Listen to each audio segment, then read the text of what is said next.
individual videos on the Cushion of Joy site for each knitting and purling English with the yarn held in your right hand. I wanted to take a moment to do one more video to show how easy it is to switch between the two, such as for 1x1 rib or any other changes in your pattern where you need to move back and forth. So the first thing to think about, just going to do a knit stitch to start here. The first thing to think about is that, as I explained in my other videos, I think about the left hand doing the work. The left hand's the one that's putting the stitch on the right needle. So if you're going to knit, then the right needle goes behind. If you're going to purl, the right needle goes in front and kind of picks up the stitch. So the first thing you might want to do is just kind of get into a rhythm about how that works, thinking about moving your left hand to place that needle on the right stitch.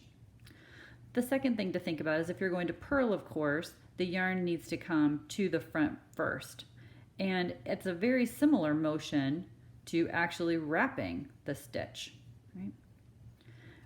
So on this next one, it is going to be a purl. So I'm going to move the yarn to the front, get my stitch set up using my left hand. And then the beauty of knitting English is that the motion to wrap the yarn around the needle is identical for whether it's knit or purl.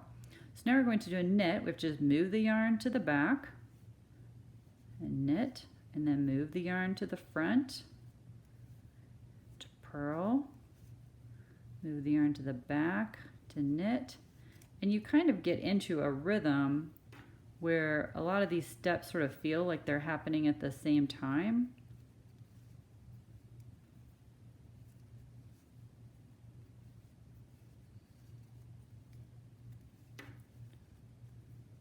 So I think it's very straightforward to do a rib stitch.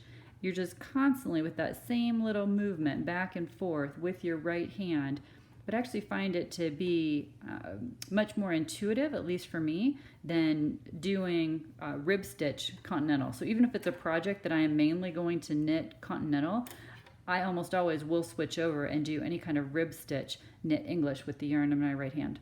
I hope that's helpful.